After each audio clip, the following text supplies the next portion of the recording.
Ang sabi ninyo ay nag-deliver kayo sa Ilocos. May one time pa nga eh. Hindi ko alam kung one time o gaano kadalas na si Sandro pa ang tumanggap.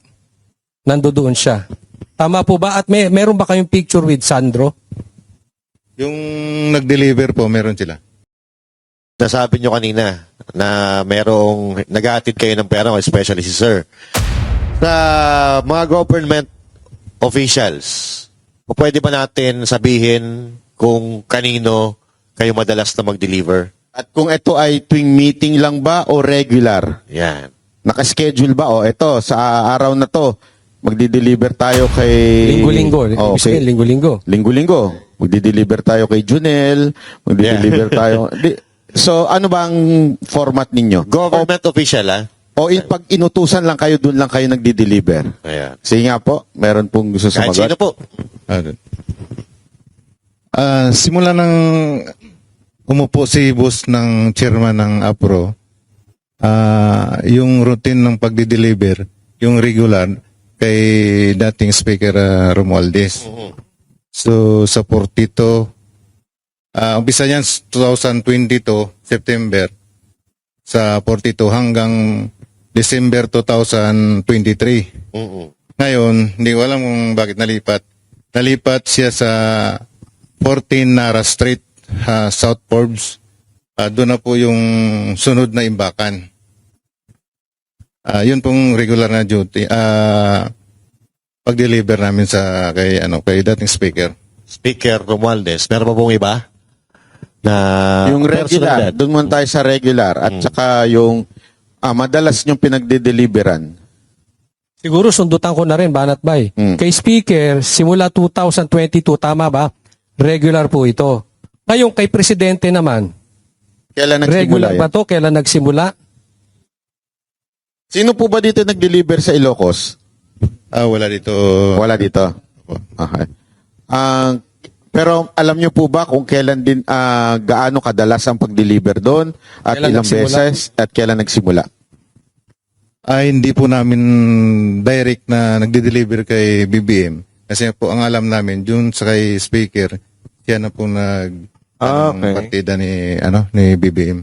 Yung sa Ilocos, Meron din dyan yung may participation yung ibang tropa, pero wala po dito. wala dito. So, Tama po ba kasi kung tama yung aking pagkakaalala, ang sabi ninyo ay nag-deliver kayo sa Ilocos, may one time pa nga eh. Hindi ko alam kung one time o gaano kadalas na si Sandro pa ang tumanggap. Nandoon siya. Tama po ba? At meron ba kayong picture with Sandro? Yung nag-deliver po, meron sila. yung nag-deliver, may picture kay Sandro? Apa. Na tinanggap niya yung pera? Yung dineliver po nila. Kasi nagpa-picture sila doon sa bahay po. Okay. Kay kay Speaker Romualdez, may picture po ba kayo? Mostly kasi yung nagre-receive dyan, yung Mayordoma po. Sa 42. Wala. May picture yung mga EA po. Minsan mag-picture nga umiiwas kami kasi hindi man kami iniisip namin na balang araw gawin namin ebidensya ito. Kasi sa amin po, trabaho lang. Nakikita nyo siya personal, si Romualdez? Wala po siya sa pag mag-deliver. Okay. Pindutan ko na rin yan. Sa dami-dami ng diniliberan nyo, sino yung nakikita nyo ng personal na politiko o government official? Yung talaga nakita ninyo? Kahit hindi tumanggap pero nakita ninyo? Sa townhouse naman, marami pong politiko diyan na pumupunta at nakikita po namin na paglabas nila, meron na pong dala na paper bag, expandable envelope. Kasi yung dala-dala po nila, kami pong nagdala yan galing sa Horizon, pinakarga sa van para pagdating dun sa Saan yung townhouse. townhouse? Manila Polo Club Townhouse. Sir, sinong sila yan? Sinong nila? Sino-sino itong mga to? Marami po dyan. Mari po ba kayo magpangalan?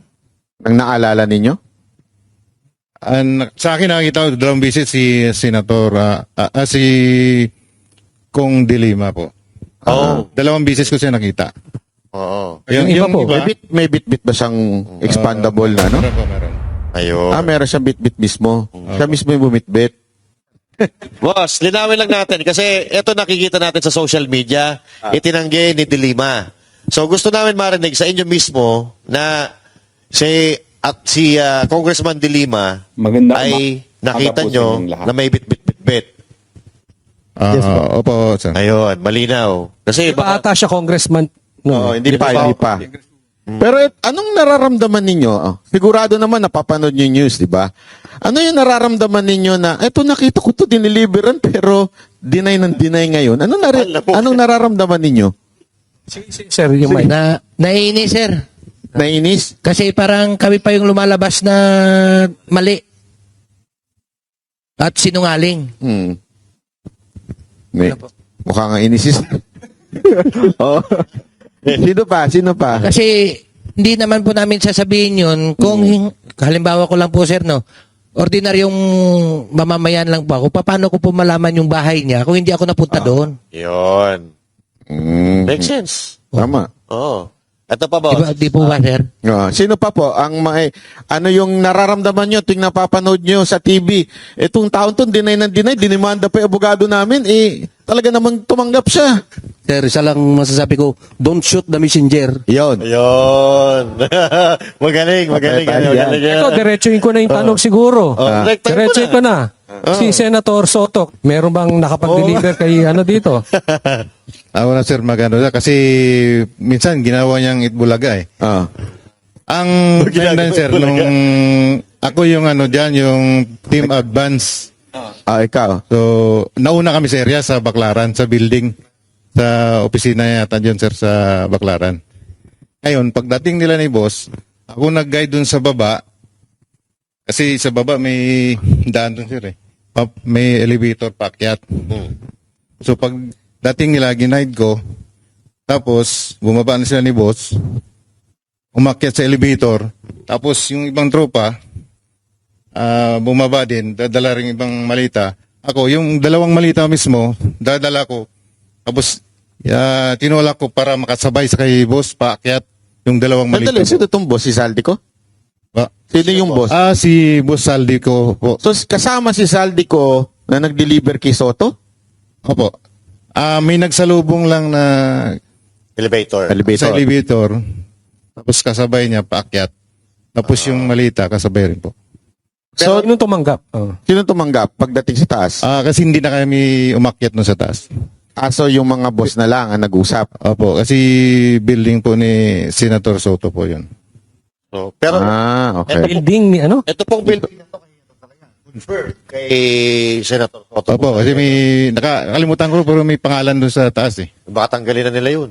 Hindi ko na alam. Hindi kasi ang Ginagawa niyang Itbulaga eh. Pero ikaw, di ba, nakita mo mismo yan. Sa sarili mo, ikaw mismo nagbitbit ng dalawang maleta. Ano nung nakita mo sa news na dumidinay si Soto? Anong nasa isip mo?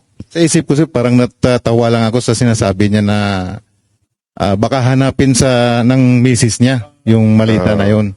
Pero sa akin naman, hindi naman ako magsabi ng sinungalingan kasi ako mismong nag-abot kay boss kasabay dun sa elevator. Kung alam mo, kung totoong di umano nag-deliver kay Soto at hindi alam ng asawa, saan kaya napunta yon? Ay, yun lang. Nangyari tayo dyan. So, sino naman yung kumuha sa Bucor? Yung, di ba, meron daw ng galing na pera mula dun sa Bucor tapos dinala sa bahay ni Saldico? Dinala po sa basement 3, sir, sa Shangri-La, sir. Basement 3 ng Shangri-La. So, from Bucor? Hindi ko po alam sigurado kung galing sa Bucor mismo, sir. Paano mo, saan mo kinuha? Bali, dineliver po, sir, ng 2 sasakyan, sir. 8 malita, 4 na large, saka 4 na medium size. Medium Hindi, paano mo nasabi yun na... Kasi yung nagmi-meeting, sir, si Bucor Katapang at saka si Boss Saldico doon sa Shangri-La, sir, sa High Street. Nagpasama po si E.E. Paul Estrada, sir, na kung pwede pakisamahan siya para idiskarga yung mga laman ng pick-up, yung mga dalawang sasakyan, sir. So, linawin natin. So, may meeting si Saldico at saka si Katapang. Yes, sir. Kanino yung sasakyan na pinagkuhanan ng maleta? Sa inyo ba? O sa hindi nyo sa Hindi sa amin, sir. So hindi galing sa inyo, nagpasama lang si Paul para kunin, tapos inilipat. Iniakyat namin sa number 56 Horizon Home, sir, sa condo unit ni Busaldi ko. Okay. Ano to, one time lang ba to nangyari o regular na nagbibigay Sa partisipasyon ko, sir, isang beses lang ako naka-concert. Ano ba sa iba na Actually, sir, dalawa kami nung nagpunta doon sa sa baba ng Shangri-La sa lower level 3. Kami nagbuhat noon, lipat sa sasakyan namin. Tapos inakyat namin doon sa 56 sa Horizon. Saka may mga iba pa kaming mga kasamahan, sir. Tulad nila... pero isang beses lang to? Sa akin, sir, isang beses lang, sir. Sa akin din, sir. Yun na Isang lang beses yung lang. isang beses. So after nyo matid, alis na kayo. Yes, sir. So wala namang pag pinag-deliveran, kinuha ni Saldico yung kalahati, tapos ito dalhin nyo na sa iba. Walang ganon. Wala ganun, sir. Siguro, nung pagkatapos nung ibang araw, yun na, in-deliver na yata kung saan yung ipa-deliver po. Meron pa po ba dito na naalala na pinag-deliveran ninyo na kayo mismo personal nakita ninyo o alam ninyo na ito ay sa particular na tao na ito? Meron po ba kayo naaalala? Sige. Sir, ako sir, nag-deliver po ako sa residence ni former Senator Trillanes. Sa bahay niya? Correct, sir. Okay. Maleta o envelope? 2 envelope. Hindi mo binibilang yung laman nun? Sir, ang concern talaga kung sino nagbibilang dyan, sir, ay yung mga AE. Kasi kami, sir, driver bodyguard lang. So, ang concern lang namin, pagmaneho, ang pagbibilang ng pera, yung mga AE. So, nung diniliver mo sa kay Trillanes, siya ba ang tumanggap? Tao niya ba? Sir, yung pagdating na namin doon sa bahay nila, si Mark Tiksay na po yung pumunta doon sa loob ng bahay. Paano mo nalaman ng bahay ni Trillanes yun? Sir, 2 beses po ako nagpunta doon. At saka yung bodyguard niya ay nadoon kabats ko din. Okay. Okay. At saka, isa pa sir, dagdag ko pa. Noong panahon na nagdadrive pa ako kay Joey De Guzman, 2 beses ko din na sinundo doon sa may DBA, Dasma Village, Makati, si former Senator Sonny Trillanes. Kasi ayaw niya magpakilala, sir. So hindi ko alam kung bakit ayaw niya magpakilala. So sinundo ko doon sa may gate ng Pasay Road. May nabanggit kang Joey De Guzman. Sino ba ito? Ito ba yung media personality? Media siya, sir. Siya yung pinag-drive namin. 2 po kami dati. Nagkapalitan. Sige, Mike, sir. Bali ako yung nandun una, sir, 2024, andun ako. Kay Joey De Guzman. Yes po. Nung nalipat ako sa team ni ni Madam, ni Maylin Arco, si Top Taber doon na pumalit sa akin. Ganun pa rin yung aktibidad namin, sir. Activity ng saan ihatid yung pera. Pero, di ba, tama ba ako? Ito ba yung sa media? Ito si Joey De Guzman? Tama ba? Yes po, yes po. May mga kasama pa yan sila, sir. Hindi ko lang muna banggitin kasi nasa private individual. Wala din po sa affidavit. Okay. Yun po ang reason bakit hindi namin sinama. Yung isang halimbawa lang yan, sir, si Joey De Guzman. Joey De Guzman po. Pero siya, nakakatanggap din. Possible, sir. Meron pa, sir. Ako po, sir, kay dating Senator Trillanes, nakapag-deliver din po ako doon ng 2 beses sa residence niya. Folder o maleta? Yung una po naming dineliver doon, sir, ay paper bag. Oo. Tapos, kasama ko po noon si Paul Estrada, yung iipo ni Kong Saldi. Yung pangalawa po, anim na malita yun. Kasama ko na po si Mark Tiksay. Yung EA din po yan ni boss. Kaya kung ano man po yung inaano niya sa TV, todo deny po, imposible naman siguro. Anong nararamdaman nyo nung siyang unang-unang pumiyok at nagalit? Kaya nga at po sir, dinimandang naiinis kami lahat? sir eh. Ha? Kaya nga po sir, naiinis kami. Naiinis, nagagalit ka rin po kasi totoo yung sinasabi mo eh. Tapos pinapasinungalingan niya. Si Sir. May kanina si Sir may gustong sabihin. Sige. Sir, experience ko rin po kay former Senator Trillanes. Itong 2025 po, nagdala kami ni Mark Tiksay doon sa bahay niya dyan sa may Antipolo. Isang expandable paper bag po. So, regular din po pala itong pagdi-deliver kay Trillanes kasi si Sir 2 beses, si Sir 2 beses. So, talagang matindi talaga kasi nungalingan. Sa tingin mo, magkano yung isang gano'n? Paper bag? Depende po, boss eh. Pagka medium, maabot ng mga Anong laman nun sir yung paper bag? Ano yan? 5 to 10 m. 5 to 10 5 to 10 talaga? Ano kalaki yung paper bag? Malaki, hindi yung maliit. Oo. Makapal mga paper bag dyan. Malaking paper bag. Ang sarap ng buhay ni Trillanes. Minsan nga sir, napupunit pa eh. Minsan nga po napupunit pa. Sa paper bag. Napupunit pa sa bigat.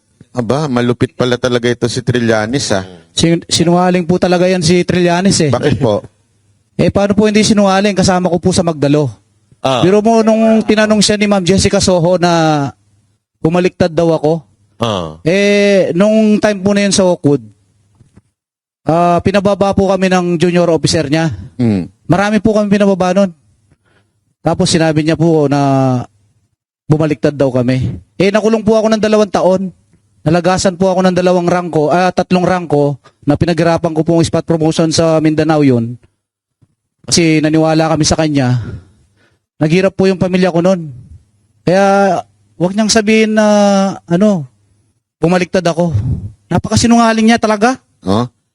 Totoo ba yung sinasabi ni Pierre Ardi na yung mga Magdalo daw, pinitik yung mga kutsara tinidor dun sa hotel? Hindi po totoo yun. Actually, yung building na yun, walang nawala po yun. Kasi kami po mismo, pinaglaban namin yung corruption nun sa loob ng armed forces po nun. Kaya naniwala kami sa kanya nun. At actually, yung Magdalo po, buwag na po to eh. Halos wala na pong naniniwala sa kanya dahil sa kasinungalingan niya tsaka yung tumatanggap siya. Siya mismo ang gumawa ng ganyan. Ang pinaglaban namin is corruption. Anong pakiramdam mo nung siya ang unang-unang dumidinay kahit alam nyo may na-deliveran? Di ba, unang-una, nagdemanda ka? Siyempre, po ako nasasaktan ako bakit nagawa niya yun. Samantalang yung pinaglaban namin, corruption. Tapos ngayon, siya mismo ang gumagawa. Grabe, no? Matindi pala to si Trillanes.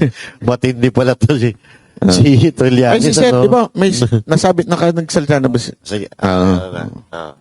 May dagdag ko pa rin po sir doon sa pagde-deliver ko ng mali-malitang pera doon sa bahay ni Congresswoman Kimbo sa Quezon City po. Sa bahay niya mismo. Paleta rin po yan. Opo sir, mali-malita po. Siguro kung talaga po yun, marami po. Hindi lang 10 o 30, mga 50 pa na malita kasi may coaster po siya doon na kulay itim. Punong-puno na po yun eh. Nililipat na rin doon sa ibang sasakyan. Di kaya doon sa loob ng bahay niya. Saka may picture pa po na ebidensya kami. Sir, maalala ko rin, nag-deliver kami sa Guado. Pinasok yung mga malita doon sa bahay ni Kong Romualdez. Pero hindi na namin alam sir kung para kanino po yon dahil sila Mark Tiksay po at saka si Paul Estrada yung nagpasok talaga ng malita. Ang partisipasyon ko doon, tumulong po ako na nagbaba, then sila na po yung nagpasok ng mga mali-malita na yun. So, ibig sabihin pala, mga boss, ano lang, yung hanggang dun may limitasyon hanggang paghatid nyo lang. Tapos Opo, hindi nyo na alam kung ano nangyayari sa loob. Opo, sir. Okay. Balikan lang po natin yung regarding sa impeachment ni VP Sara Duterte kasi ito po ay bali-balita na may mga congressman na nakatanggap ng pera galing kay Romualdez or galing kay Saldico para i-impeach si VP Sara Duterte kapalit ng perma. May ano po ba kayo doon? May experience po kayo doon? Kahit sino po, pwede mong salita. Yung sa gano'n naman, sir, hindi, alam, kami nang nagdi-deliver, no, nagdadala ng pera, pero yung nagdi-distribute, hindi na namin alam kung para kanino yan, sir. So, sa So, madaling sa ano ba salita, yun? parang hindi nyo naman alam kung para saan yun. Oo, kasi confidential yung ginagawa nila yan, mga ganyan eh. Si Mark at Paul na yan ang may alam po dyan. Meron ba kayong napag-deliver ang cabinet secretary o yung mga secretary ng mga department ng gobyerno? USEC? Mga secretary or USEC? USEC, secretary. Aside from mga congressman, Meron po, sir. sino? Si Yusik Bunuan po, sir. Si Secretary Bunuan. Yes, sir. Ng DPWH. Yes, sir. Yung umalis na, yung matanda. Yes, sir. Anong kaalaman mo dun? Bali ako po, sir, ay driver noon. Ang kasama ko po doon ay si Boss Mark, Mark Tiksay. Tsaka si Brian Lasaga. Ako po yung driver, bali si Brian Lasaga po yung ano ko, yung security. So dahil driver, ano po yung namin, pag nagbababa kami ng malita, tumutulong na rin po ako. Yan ganyan. Yan pag sakay po na, kasi ako po yung driver, hindi ko pa alam yung isi-send sa akin yung location. Yan, yung location ng EA. Yan, ako na bahala mag-mapping papunta rin sa bahay. Sa bahay ko ni Bunuan? Bahay ni Yusik Bunuan. Pagsakay po namin, tatanungin po namin yan si Boss Mark, kaninong bahay ba? Kay Yusik Bunuan yan, huwag kamingay. Kay Secretary Bunuan? Yes, sir. Binigyan pa nga kami sir ng tagta 3,000 eh. Galante, Ano ba yung nililiver nyo? Paper bag, maleta? Paper bag o Malita maleta? po sir, 8 malita po. Ha? 8 malita. 8 maleta, tas 3,000 binigay? At least meron. Yung iba walang binibigay eh. Iba ba? At least meron. Sino ba pinakagalante na Para daw po sa amin sir. Ha? Para daw po sa amin. For the boys po baga. For the boy. Sino pang may experience ng galante sa kanila? Sino ang galante niya, pinag-deliveran niyo? Ang nakatanggap pa ng, aminin na natin, di ba? Meron naman ganyan for the boys, tip, di ba? Kung baga sir, para lang po yun sa amin na nag-deliver. Oo. Yun. At least honest si sir, di ba? Yes. Eto, sa Comelec, nag-deliver po ba kayo? Gusto namin marinig sa inyo kasi narinig namin sa social media. Gusto namin marinig sa inyo mismo. Ilang beses po ba kayo nag-deliver sa Comelec at kanino po i-deliver? Saan? Saan? Saan Comelec? Bali si chairman ng Comelec. Sino po? Chairman ng Comelec po, Garcia. Hindi man namin dineliver talaga sa kanya. Nakipag-meeting sa kay boss sa Maidas Hotel. Tapos yung dala na malita, 2 beses kasi siya meeting. Bali, yung EA na po yung nag-transfer doon sa sa sasakyan, parang dinikit nila sa parking. 2 beses po yun na nangyari. Ilang maleta tsaka kailan to? Before the election ba to? Bago mag-eleksyon, tsaka yung after ng eleksyon. 4 na malita po. 4 na maleta yung down payment. Tapos yung kabuuang bayad, 4 ulit. Parang gano'n. Tigda-2 po. Dalawa. Medium size. Wala kaya. Medium size. Sir, eto, magkano sa tingin nyo yung isang medium size na laman? Parang 35 to 40 M. 35 to 40 million. Curious lang ako, no? Pag binigay yung maleta, mamahalin din yung maleta, pati yung maleta sa inyo na. Ganun ba? Wala nang balikan yun. No? Pag babalik para lagyan ulit. Di sa kanila Wala na. na po yun. Doon na sa yun. kanila. Sige. Na-curious ako dun sa Rimowa kasi ang mahal nun eh. Original mo po ba na Rimowa yon o galing dyan sa tabi-tabi lang? Yung mga peke? Okay. Yung mga Class A na tinatawag na tinitinda sa Green Hills sa Divisoria, ganun po ba? Yan po, sa mga Green Hills. Tapos yung Ang mahalaga, Divisoria po. maihatid eh, no? At 999, baka buy one take one pa yun. no? So, linawin natin, dalawa nung una na ang tiglalaman ay 35 to 40. So, sabihin na natin 35 plus 35, 70 plus pagkatapos 35, 70. So, 140 ang total. Ito, how about delivery kay Secretary Anyo at saka Secretary Pangandaman at Secretary Tio Laurel? Meron po ba kayong kaalaman dyan sa mga sekretary na to? Townhouse na yan, sir. Ha? Townhouse po. Sa townhouse, pumupunta sila. Yes po. Kamiting nila si boss tapos si speaker. Hindi, pero ka-meeting lang o nag-abot kayo o nagdala kayo ng maleta doon sa sasakyan nila? Hindi kasi mula doon sa may Horizon, sir, may dala na kami ng paper bag. Yung paper bag, pinapasok namin doon sa Unit 8. Tapos doon din sila nag-meeting. Pagtapos meeting po, paglabas nila, dala na nila yung paper bag. Hindi, pero nakita niyo yung mga sekretary na binanggit ko. Opo, andun sa So, kilala ninyo? Opo, sir. Ano ba maging sekretary? Hindi ko alam Oo nga eh. Parang turo-turo lang eh. O, ikaw na. Pumapaldo pala dyan, no? Oo. Alam mo, dapat yung kanta sa kanila yung yung Ano? gaano kadalas ang minsan. Parang yan lagi ang Napaghalata naman edad mo. Ayun, so, Sa Quadcom. Ayan, sa Quadcom, meron bang nakapag-deliver sa inyo? yung nakapag-deliver sa House, yung mismo sa Kamara, sa Congress. Sa amin, sir, sa team ni boss, halos naman na alam naman na may dala kaming pera, paper bag. So tuwing pumapasok kayo, di ba siyempre pumapasok pa si Zaldico at that time. Chairperson pa siya ng APRO, di ba? Apa. So may bit-bit kayo. Galing sa Horizon Homes po, ikakarga niya sa sasakyan. Dala-dala na po sa Congress. Tapos, iakyat namin doon. Yung EA na po yung mag-distribute.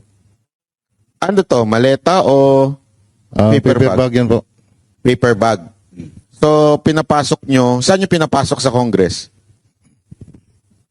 Pagka inaakyat doon sa opisina ni boss. Hindi, saan kayo dumadaan? Kasi Sa marami daanan helipad yun po, eh. helipad. Sa helipad, sir. Sa helipad. Sir.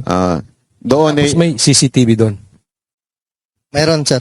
Opo. kasi ito yung VIP, di ba? Yung helipad. Ang dumadaan lang dyan si speaker eh. Tsaka yung mga friends niya. Yes, sir. Di ba? Tapos Pero- diretso yun. So, Pero minsan din, sir, doon sa kabila sa 325, kasi dalawa yung opisina ni boss eh. Sa 325 din po. gaano kadalas yan? Anong Quadcom po, pag may every na mag-meeting, meron pa kaming dadala. So pag may hearing, may bit-bit kayo.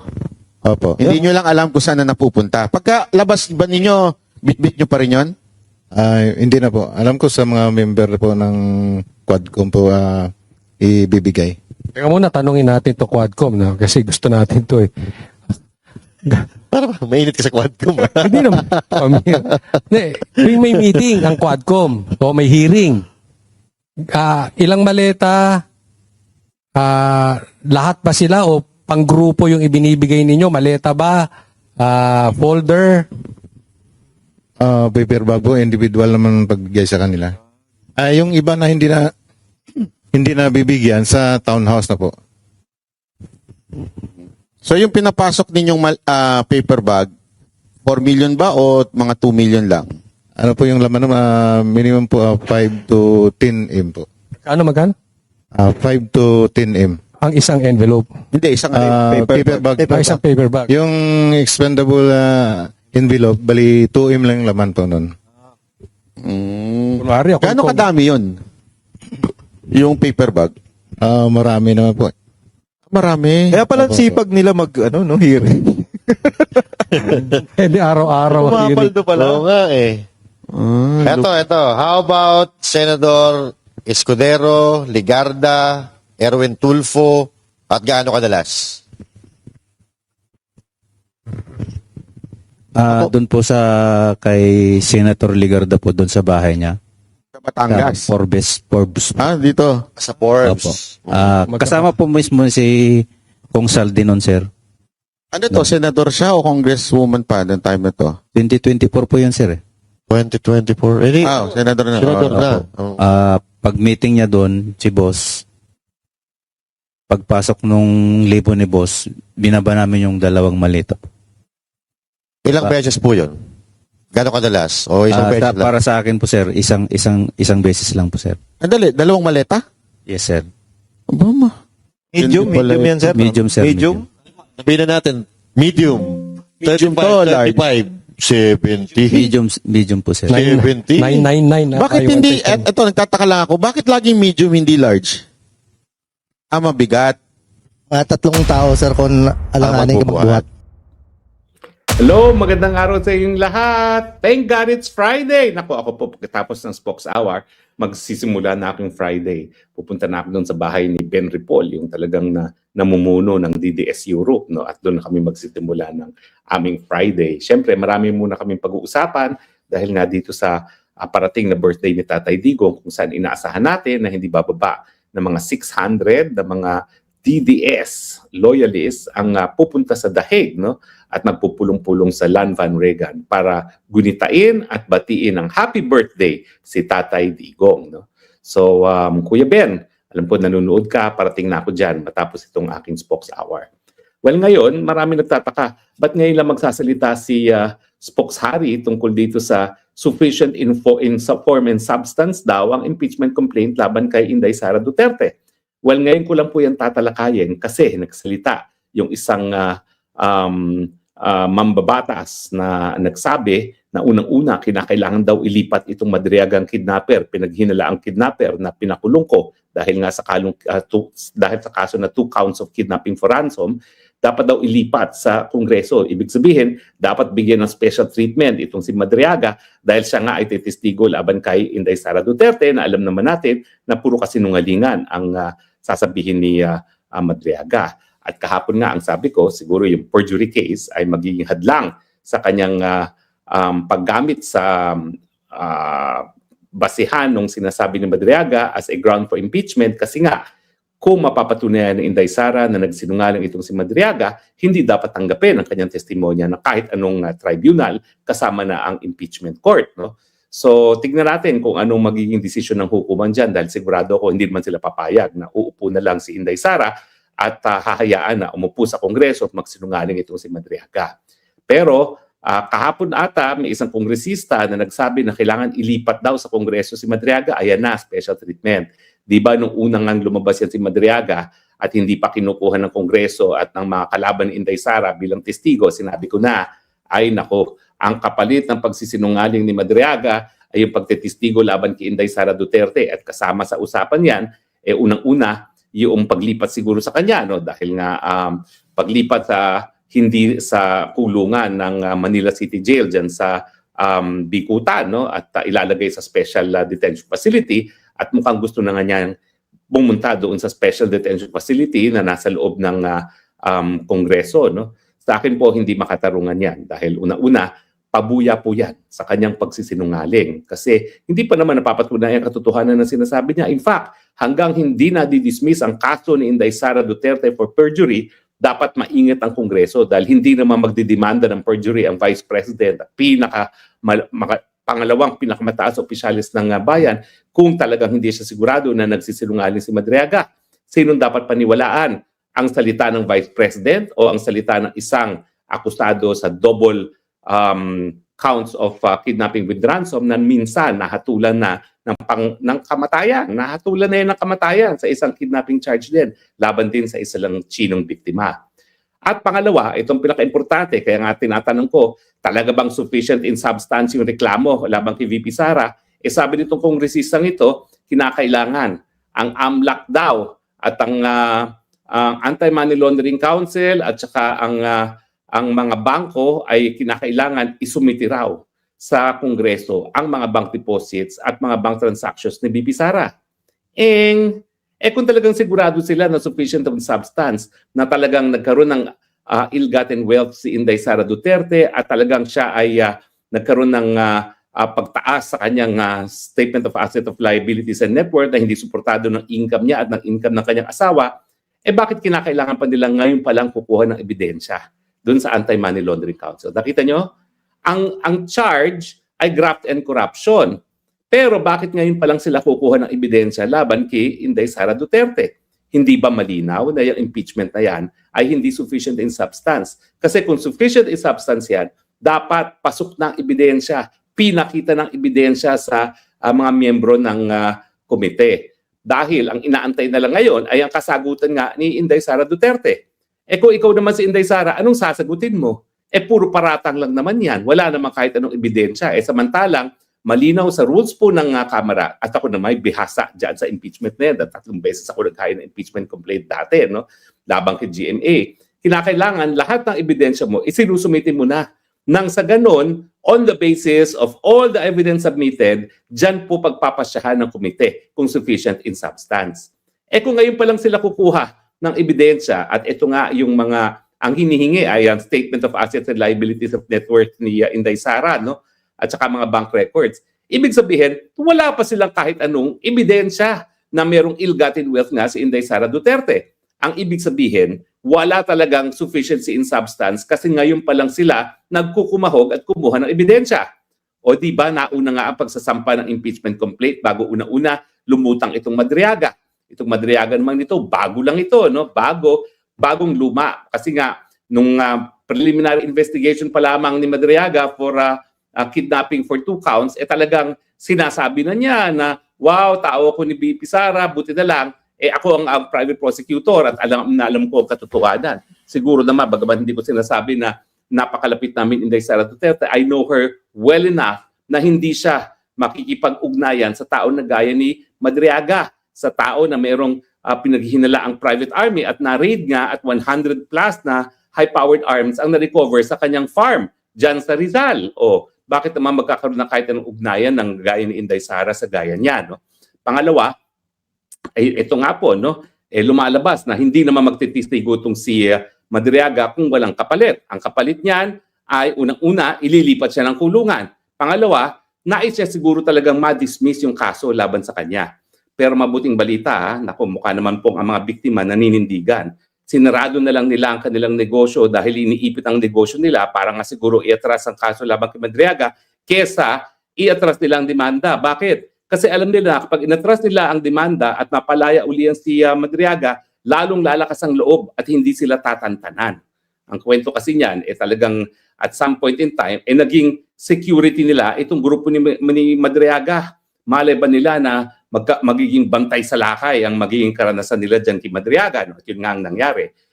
Siyang nag-secure, siya rin ang rinireklamo nila ngayon na nangidnap, no? Siyempre, hindi pa sentensyado, pero hindi mo rin naman maaalis na talagang nagreklamo yung mga complainants laban sa kanya for kidnapping at nag-testify na. Tumistigo na sa hukuman in open court at least ang isang biktima at kinilala talaga si Madriaga na kabahagi ng mga kidnappers.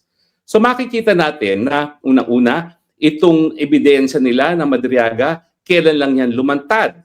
Bagamat pangalawang beses na nilang ini-impeach si Inday Sara for graft and corruption. Pangalawa, ngayon lang sila humihingi ng SALN at ibang mga dokumento galing sa kung ano-anong opisina labang kay Inday Sara Duterte, patunay na kahit anong ebidensya wala silang hawak labang kay Inday Sara Duterte.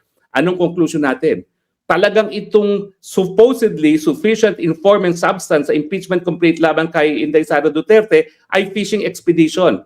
Wala pong pagkakaiba yan sa ginawa nilang investigasyon laban sa akin, di umano sa aking mga gawain in connection with Pogo. Sa totoo lang, malinaw naman. Wala akong kahit anong pag-aari sa korporasyon na engaged sa Pogo. Ang sinamahan ko lang ay isang kliyente ko sa isang ejectment case na nagpapaupa sa Pogo. And yet, ang hinihingi nilang mga dokumento sa akin, mga SALN, mga estate papers ng aking nasirang tiya, walang kinalaman sa Pogo. Bakit? Kaya nila ginagawa yun, wala silang ebidensya, kaya nag-fishing expedition. At yan din po ang ginagawa nila ngayon labang kay Inday Sara Duterte. Yung supposedly sufficient in form and substance, yan po yung fishing expedition. At siguro gagamitin nga nila yung ebidensya nila sa Senado. Pero wala pa po talagang sufficiency in substance kasi wala pa silang napapakita na kahit anong ebidensya laban kay Inday Sara Duterte. At malinaw na itong impeachment nito ay ginagamit lamang bilang sandata para pabagsakin at sirain si Inday Sara Duterte dahil alam nila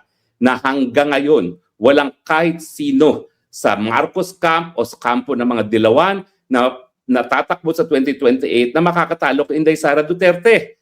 If at all, yung survey po ng Tanghire, 48 na ata % ang sumusuporta kay Inday Sara Duterte ngayon bilang presidente. Napakalayo na niya sa pangalawang posibleng kandidato na si Leni Robredo, lalong-lalo na nagsalita na itong si Raffy Tulfo na hindi na siya tatakbo para presidente. Ibig sabihin, nung nagsabi si Raffy Tulfo na pinakamalakas sana ang kalaban ni Inday Sara, bagamat napakalaki na agwat niya kay Inday Sara kung ngayon ang eleksyon ang mangyayari, ay ayaw na rin dahil alam niyang mahirap. No? So ang nag-aambisyon na lang yung antivirus. Pabayaan niyo siya mag-ambisyon, libre naman mag-ambisyon. No? Hayaan mo siyang tumakbo para makita niya kung gaano siyang lalampasuhin ni Inday Sara Duterte. Matikman niya ang hagupit ng taong bayan sa lahat ng kawalangyang ginagawa niya. Magtakin niyo, tinulungan ni Inday Sara Duterte manalo bilang senadora sa kanyang ikatlong pagkakataon ng pagkakatakbo at ang unang ginawa matapos siyang manalo, winakwakan ang ama ni Inday Sara Duterte. Tama ba yan? Ang tawag dyan, ingrato, walang utang na loob at dahil walang utang na loob, walang ya pa rin, di ba? O magagalit ka ngayon, antivirus, di ba? Totoo naman yan. Hindi mo naman mapagkakait yan na talagang lumuhod ka kay Inday Sara Duterte para suportahan ka, manalo ng pangatlong takbo mo at senador at nung ikaw ay nagwagi, ang unang-unang ginawa mo, winakwakan mo yung ama niya. Napakawalang yamo talaga kasing walang yamo mga bangag na pinalibing ang kanilang mga ama sa bayan, libingan ng mga bayani. Tapos ang iginante, ikinidnap pa si Tatay Digong papuntang Daheg. Kaya nga po malinaw ang tawag ng panahon para sa mga Pilipino, manindigan. Ang kalaban po ng bayan, mga talagang napatunayan ng mga walang hiya at mga walang utang na loob, mga sakim. Kaya kinakailangan manindigan po. Nabalitaan ko po ngayon, kausap ko lang ang misis ko, nako, 87 na po ang gasolina. Luluhod na po ang Pilipinas. Totoo po, ang magpapaluhod sa Pilipinas ay itong krisis sa gitnang silangan. Sino ba may kasalanan yan? Hindi man tayong dahilan na nagkagera, unang-una, ang nagkaladkad sa atin sa kuko ng gera ay ang Marcos Jr. dahil pinayagan niya ang mga kasundaluhang mga Amerikano na manatili sa ating mga base militar dyan sa Pilipinas. Hindi po ako magtataka kung merong susunog na aatake dyan sa Pilipinas dahil yan naman talaga ang banta ng Iran. Aatakihin niya ang lahat ng mga base militar ng mga Pilipinas, kasama na dyan yung mga base militar na nasa Pilipinas. Meron nga pa po ako nakita sa internet at siguro ipopost ko po dito yan. Abay, ang Pilipinas po sa 10 lugar kung saan pinakamaraming base militar ang mga Amerikano, pangalawa po ang Pilipinas. Mantakin nyo yan, pangalawa tayo sa buong daigdig na pinakamaraming mga base militar sa Pilipinas. Sinasabi nila wala rin base militar. Pero dahil pinagamit nga natin ang mga base militar natin, kinukonsidera yan ng buong mundo na base militar na ng mga Amerikano. Bakit? Magagamit ba natin yung kanilang mga sophisticated na mga eroplano at mga equipment na nakaparada, lalong-lalo niya dyan sa Lumbia Air Force ngayon, Air Base, dyan sa Cagayan de Oro? Hindi ko nga maintindihan bakit Cagayan de Oro ang gagamitan nila. No? Siguro, dyan nila gagamitan yan para rest back papunta ng gitnang silangan. No? Pero kaya nga po, ang sinasabi ko, piniladkad tayo sa kuko ng gera ng mga Marcos administrasyon kasi ngayon, sigurado po yan. Ang sabi ng mga Iranians, tatargetin nila ang mga base militar ng mga Amerika kahit nasan man yan. At habang nasa Pilipinas sila, naku, magiging target po tayo ng Iran. Wag naman po sana, pero sa tingin ko, sa darating na panahon, mangyayari po yan. Lalong-lalo na napapatunayan ng Iran na ang kanilang kakayahan para talunin ng Amerikano ay hindi sa open confrontation kung tinatawag na asymmetric attacks. Gagamitin nila mga drones, gagamitin nila cyber attacks, gagamitin nila yung mga maliliit na mga fundamentalist groups, no? Gaya ng Hezbollah. Dito sa ating lugar, alam naman natin na ang Al-Qaeda nandyan din yan. So ano ba naman yun kung tutulungan ng Iran ng Al-Qaeda para pasabugin o magpasabog dyan sa mga base militar ng Amerikano? Wag po sana. Dahil ayaw ko na ng isang Pilipino mamatay sa putukan ito. Itong gera po ito, walang kinalaman ng Pilipinas.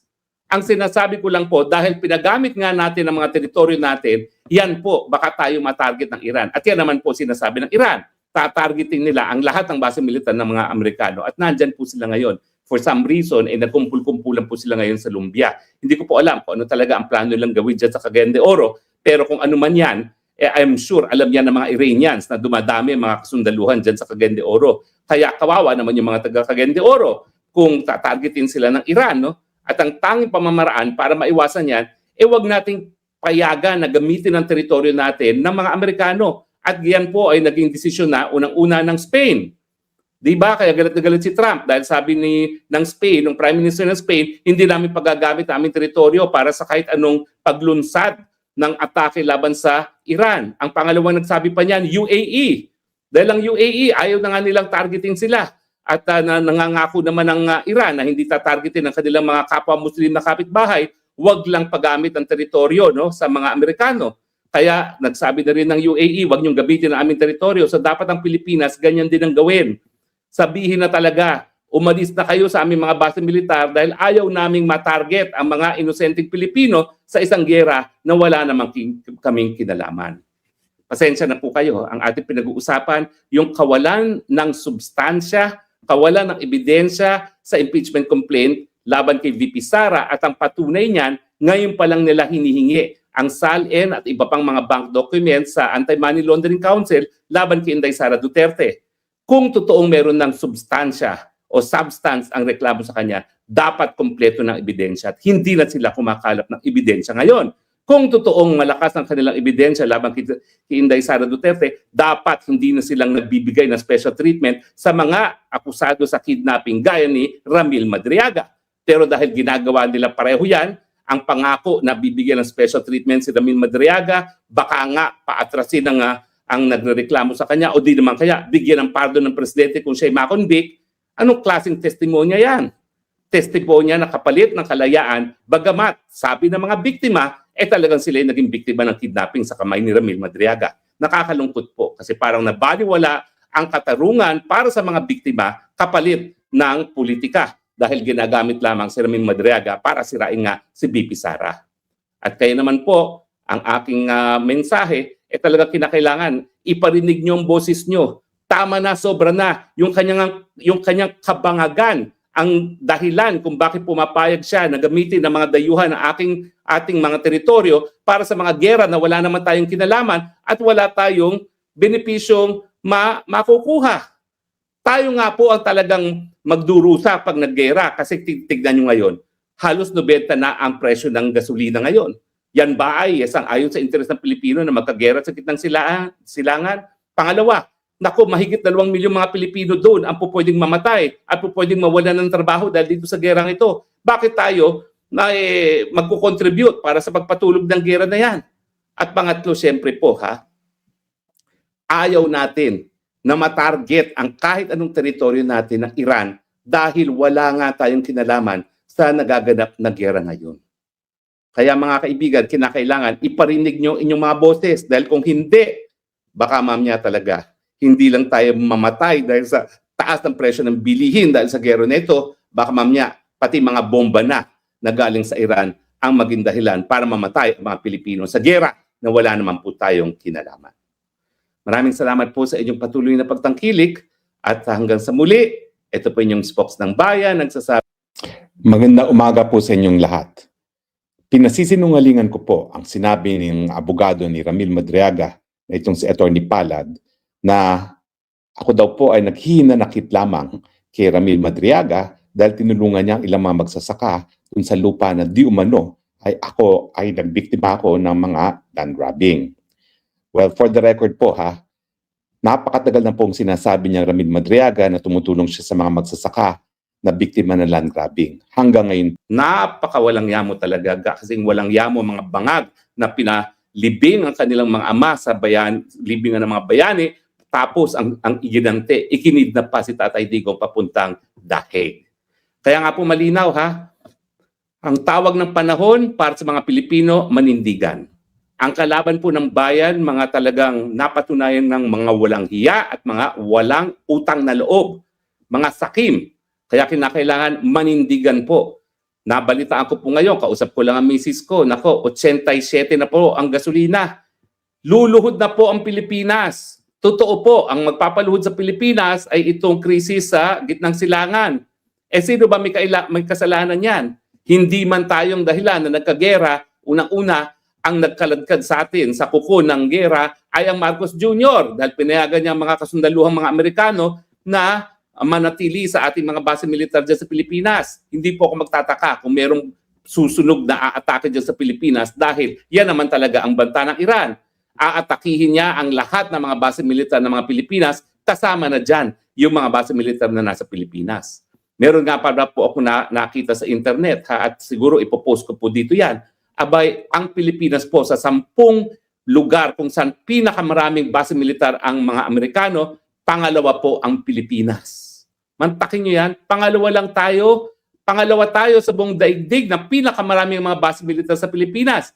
Sinasabi nila wala rin base militar, pero dahil pinagamit nga natin ang mga base militar natin, kinukonsidera yan ng buong mundo na base militar na ng mga Amerikano. Bakit? Magagamit ba natin yung kanilang mga sophisticated na mga eroplano at mga equipment na nakaparada, lalong-lalo niya dyan sa Lumbia Air Force ngayon, Air Base, dyan sa Cagayan de Oro. Hindi ko nga maintindihan bakit Cagayan de Oro ang gagamitan nila. No? Siguro, dyan nila gagamitan yan para rest back papunta ng gitnang silangan. No? Pero kaya nga po, ang sinasabi ko, kiniladkad tayo sa kuko ng gera ng mga Marcos administrasyon kasi ngayon, sigurado po yan. Ang sabi ng mga Iranians, tatargetin nila ang mga base militar ng mga Amerika kahit nasan man yan. At habang nasa Pilipinas sila, naku, magiging target po tayo ng Iran. Wag naman po sana, pero sa tingin ko, sa darating na panahon, mangyayari po yan. Lalong-lalo na napapatunayan ng Iran na ang kanilang kakayahan para talunin ng Amerikano ay hindi sa open confrontation, kundi tinatawag na asymmetric attacks. Gagamitin nila mga drones, gagamitin nila cyber attacks, gagamitin nila yung mga maliliit na mga fundamentalist groups, no? Gaya ng Hezbollah. Dito sa ating lugar, alam naman natin na ang Al-Qaeda nandyan din yan. So ano ba naman yun kung tutulungan ng Iran ng Al-Qaeda para pasabugin o magpasabog dyan sa mga base militar ng Amerikano? Wag po sana, dahil ayaw ko na ng isang Pilipino mamatay sa putukan ito. Itong gera po ito, walang kinalaman ng Pilipinas. Ang sinasabi ko lang po, dahil pinagamit nga natin ang mga teritoryo natin, yan po, baka tayo matarget ng Iran. At yan naman po sinasabi ng Iran. Tatargeting nila ang lahat ng base militar ng mga Amerikano. At nandyan po sila ngayon. For some reason, nagkumpul-kumpulan po sila ngayon sa Lumbia. Hindi ko po alam kung ano talaga ang plano nilang gawin dyan sa Cagayan de Oro. Pero kung ano man yan, I'm sure alam yan ng mga Iranians na dumadami mga kasundaluhan dyan sa Cagayan de Oro. Kaya kawawa naman yung mga taga Cagayan de Oro kung tatargetin sila ng Iran. No? At ang tanging pamamaraan para maiwasan yan, wag nating payagan na gamitin ang teritoryo natin ng mga Amerikano. At yan po ay naging desisyon na unang-una ng Spain. Di ba? Kaya galit na galit si Trump dahil sabi ng Spain, ng Prime Minister ng Spain, hindi namin pagagamit ang aming teritoryo para sa kahit anong paglunsad ng atake laban sa Iran. Ang pangalawang nagsabi pa niyan, UAE. Dahil ang UAE, ayaw na nga nilang targeting sila. At nangangako naman ng Iran na hindi tatargetin ang kanilang mga kapwa-Muslim na kapitbahay, wag lang paggamit ang teritoryo sa mga Amerikano. Kaya nagsabi na rin ng UAE, wag niyong gamitin ang aming teritoryo. So dapat ang Pilipinas, ganyan din ang gawin. Sabihin na talaga, umalis na kayo sa aming mga base militar dahil ayaw naming matarget ang mga inosenteng Pilipino sa isang gera na wala namang kaming kinalaman. Pasensya na po kayo. Ang ating pinag-uusapan, yung kawalan ng substansya, kawalan ng ebidensya sa impeachment complaint laban kay VP Sara at ang patunay niyan, ngayon pa lang nila hinihingi ang SALN at iba pang mga bank documents sa Anti-Money Laundering Council laban kay Inday Sara Duterte. Kung totoong meron ng substansya o substance ang reklamo sa kanya, dapat kompleto ng ebidensya at hindi na sila kumakalap ng ebidensya ngayon. Kung totoong malakas ang kanilang ebidensya laban kay Inday Sara Duterte, dapat hindi na silang nagbibigay ng special treatment sa mga akusado sa kidnapping gaya ni Ramil Madriaga. Pero dahil ginagawa nila pareho yan, ang pangako na bibigyan ng special treatment si Ramil Madriaga, baka nga paatrasin ang nagrereklamo sa kanya o di naman kaya bigyan ng pardon ng presidente kung siya'y makonvict. Anong klaseng testimonya yan? Testimonya na kapalit ng kalayaan, bagamat sabi ng mga biktima, talagang sila naging biktima ng kidnapping sa kamay ni Ramil Madriaga. Nakakalungkot po kasi parang nabaliwala ang katarungan para sa mga biktima kapalit ng politika dahil ginagamit lamang si Ramil Madriaga para sirain nga si BP Sara.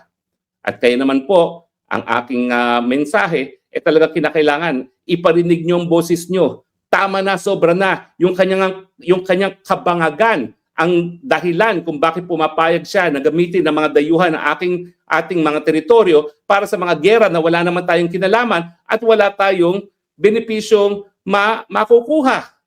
Tayo nga po ang talagang magdurusa pag naggera kasi tignan nyo ngayon, halos 90 na ang presyo ng gasolina ngayon. Yan ba ay ayon sa interes ng Pilipino na magkagera sa gitnang silangan? Pangalawa, naku, mahigit 2 milyong mga Pilipino doon ang pupwedeng mamatay at pupwedeng mawalan ng trabaho dahil dito sa gerang ito. Bakit tayo na magkukontribute para sa pagpatulog ng gera na yan? At pangatlo, siyempre po ayaw natin na matarget ang kahit anong teritoryo natin ng Iran dahil wala nga tayong kinalaman sa nagaganap na gera ngayon. Kaya mga kaibigan, kinakailangan iparinig nyo inyong mga boses dahil kung hindi, baka mamaya talaga hindi lang tayo mamatay dahil sa taas ng presyo ng bilihin dahil sa gera nito, baka mamaya pati mga bomba na galing sa Iran ang maging dahilan para mamatay ang mga Pilipino sa gera na wala naman po tayong kinalaman. Maraming salamat po sa inyong patuloy na pagtangkilik at hanggang sa muli, ito po inyong spokes ng bayan nagsasabi. Maganda umaga po sa inyong lahat. Pinasisinungalingan ko po ang sinabi ng abogado ni Ramil Madriaga na itong si Attorney Palad na ako daw po ay naghihinanakit lamang kay Ramil Madriaga dahil tinulungan niya ang ilang mga magsasaka dun sa lupa na di umano ay nagbiktima ako ng mga land grabbing. Well, for the record po napakatagal na pong sinasabi niya Ramil Madriaga na tumutulong siya sa mga magsasaka na biktima ng land grabbing. Hanggang ngayon po, walang kahit anong kaso na sinampalaban sa akin for land grabbing. Meron pong isang kaso, isang abogado ng dating abogado rin ni Madriaga dito sa kidnapping case na napalitan na si Attorney Villanueva, nagdemanda po siya sa DARAP para mapawalang bisa yung deed of sale na pinirmahan niya doon sa kumpanya na bumili ng lupa niya. Na-dismiss na po yung kasong yun. So bukod po dito sa kaso na may nagrereklamo na hindi raw niya binenta ang lupa na na-dismiss na ang kaso, wala na pong ibang kahit anong kasong land grabbing na nasampa laban sa akin. Kasinungalingan po na ako ay naghihinanakit dahil doon sa tinulungan niyang mga magsasaka na di umano ay biniktima ko ng land grabbing. Wala pong kahit anong reklamo for land grabbing ngayon laban sa akin bukod sa isang kaso na na-dismiss na po ng Department of Agriculture, Agrarian Reform. Bukod pa po dyan, pangalawa, hindi po totoo na ako'y naghihinanakit lang kaya sinampahan siya ng kidnapping case. Nasampahan po siya ng kidnapping dahil sabi ng dalawang binatilyong Chino na kinidnap sila ni Ramil Madriaga at kanyang mga kasamahan. Hindi po yan imbento. Sila po ay mahigit 10 araw na kinidnap at na-release lamang matapos na magbayad ng ransom ang mga magulang. At hindi lang po yan, matapos po na mapatay ang dalawang pinaghihinalaang kidnapping sa isang barilan matapos mangyari yung pagbayad ng ransom. So hindi po hinanakit ang dahilan kung bakit siya nakasuhan. Sinabi po ng mga biktima na isa siya sa mga nang-kidnap at sabi nga ng anti-kidnapping group, siya po ang pinuno ng notorious na Madriaga Criminal Syndicate Group. Pangatlo po, bagamat hindi pa po sentensyado itong si Madriaga para dito sa 2 counts of kidnapping, nauna na po siyang nagkaroon ng sentensya ng kamatayan para din sa kidnapping. Hindi lang po natuloy ang kanyang pagpatay bilang parusa dahil siguro po binigyan siya ng second chance ng ating Korte Suprema on automatic review. Sabi daw po ng Korte Suprema, hindi raw po napatunayan beyond a reasonable doubt ang kanyang pagkakasala. Pero siya po nung minsan ay nasentansya na ng kamatayan para nga sa kidnapping. Bukod pa po dyan, sinampahan din niya ng kaso ng extortion, robbery ni dating Governor Chavit Singson. At ang pinaka-importante po, bagamat hindi pa siya sentensyado dito sa kaso na hinahawakan namin, ay siya po ay pinagkaitan na ng bail. Ibig sabihin po, pinagkaitan siya na magkaroon ng panandaliang kalayaan dahil po malakas ang ebidensya laban sa kanya.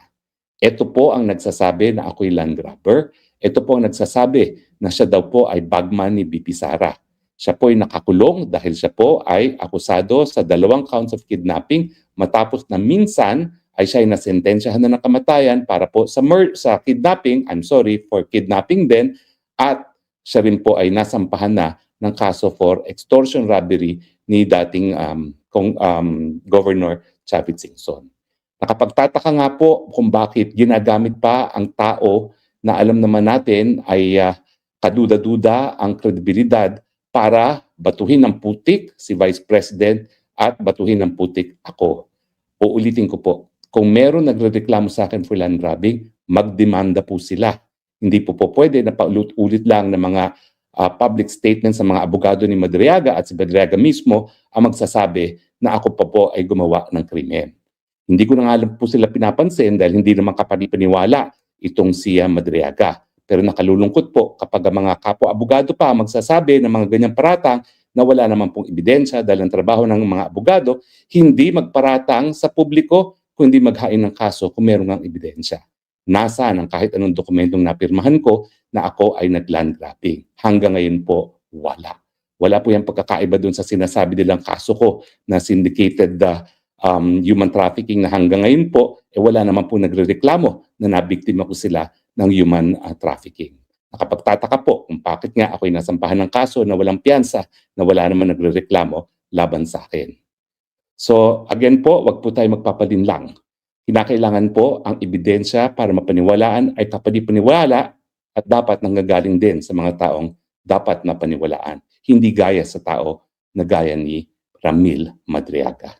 Yun lang po at ako po ay naniniwala na habang nandyan po ang ating Panginoon, hindi niya papayagan ang mga kasinungalingan na matanggap ng taong bayan. Wala pong pagkakasala na ginawa si Inday Sara Duterte. Ang pagkakaalam ko po, hindi niya kilala si Ramil Madriaga. Ako pa po ang nagsabi sa kanya nung tinanong niya kung sino ba itong Ramil Madriaga na nagbabanta sa buhay niya at sa buhay ko. At ang sinabi ko nga po, yan po ay napakulong namin dahil siya po ay akusado ko sa kasong kidnapping. Ako pa po ang nagsabi kay VP Sara kung sino si Ramil Madriaga, hindi po niya kakilala yan ni minsan. Bagamat itong Ramil Madriaga, doon po sa preliminary investigation ay palagi na nag-name drop si VP Inday Sara. Ang iniisip ko nga po ng mga panahon noon, ang kapal naman itong mapang to.